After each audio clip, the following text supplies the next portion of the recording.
welcome to the parent party, right? If you're watching this video, you're one of our parents, and we want to do a series of videos just for you guys. So be watching for these every other week. We're hoping to keep this schedule up so we can kind of keep you informed of what's happening in our student ministry. I hope you've been having a great week. I hope that school has not run you completely ragged with your student and that haven't been pulling your hair out yet, because if you have been, I do not offer hair replacement strategies for anybody. I'm sorry, we're just not at that level of ministry yet. But I wanted to take a few minutes and just tell you what you can expect from us as we head back into our student ministry over the next few weeks. So as you probably heard by now, we are back every single week on October 25th, making stuff happen. And so I wanted to kind of share with you a little bit of the purpose behind what we do. So every area of our church, our student ministry and our children's ministry, both of them, our goal is to share Jesus, train disciples, and serve others. Our primary goal, and we're going to be going after on Sundays mainly, is that idea of sharing Jesus, that we want people to understand who Jesus is, what he came to do, because when someone understands that and they allow that truth to impact their life, everything changes for them. And whether you've been a Christian for a long time or you're not a Christian at all, we all have things we can learn from that concept. And so that's what our Sunday focus is going to be, is that idea of sharing Jesus and what he came to teach. Now, I'll be using the entire Bible to do that, because Jesus isn't just talked about in the New Testament. His message and his things are often come from the Old Testament. So we're going to be looking at a lot of things from there as well as we move forward. But the second part of that is train disciples. And I'm excited to announce that hopefully in January, we're going to be starting a student discipleship program, very similar to what our small groups looked like before COVID. Your students will have the opportunity to join a small group where they're going to go into deeper Bible study with a small group leader in a smaller group of students. That may happen on site, that may happen off site, that may just happen online. We're going to figure that out once we get there, but that's coming. And the last part of that is serving others. We really want to instill in our students the opportunity and the desire to serve God through the church. And so there are many opportunities that we have on a regular basis that we're going to be asking students that have made commitments to our church to help us with.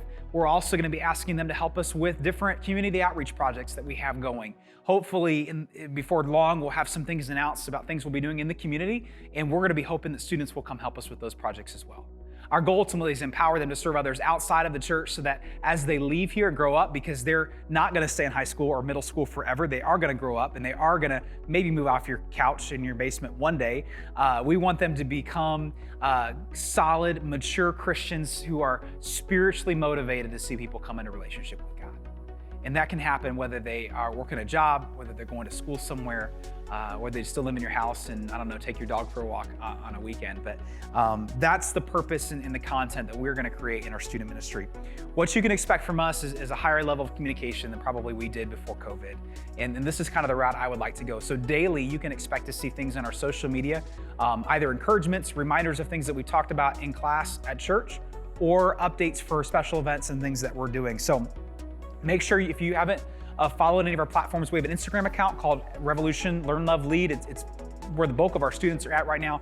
We have a YouTube channel, which you may be watching this video on there. We have a Facebook page, all dedicated to our student ministry, that you'll find everything you need to know will be posted to those pages. Every week, you're going to get an email recap from us. Most weeks that'll be from me, kind of telling you what we did, what we talked about. If you want to get that weekly email, I need you to reach out to me separately. I can message our whole group through our Shelby database system, but I know that not everybody wants to get an email from me every single week. So if you would like to get that email, I just need you to let me know. You can text me, you can call me, you can call the church office and talk to Lisa and leave a message for me. You can email me, I send a carrier pigeon, whatever works for you. Just get in touch with me, let me know you want to be on that weekly email update list. Every other week, you're going to find a video from me just like this, kind of updating you with what things that are going on, things that are happening in your student ministry, so you're not in the dark. And then once a month, I'm going to send an email to everyone kind of saying, here's what we cover for the month, here's what's coming for the next month. So 12 of those a year, you can handle that. I know you get a lot of spam, but it's okay. 12, just 12 the whole year. That's not too bad. So if you have any questions, concerns, if there's a specific way that I can be praying for you or your family, please reach out to me or my wife, Julianne.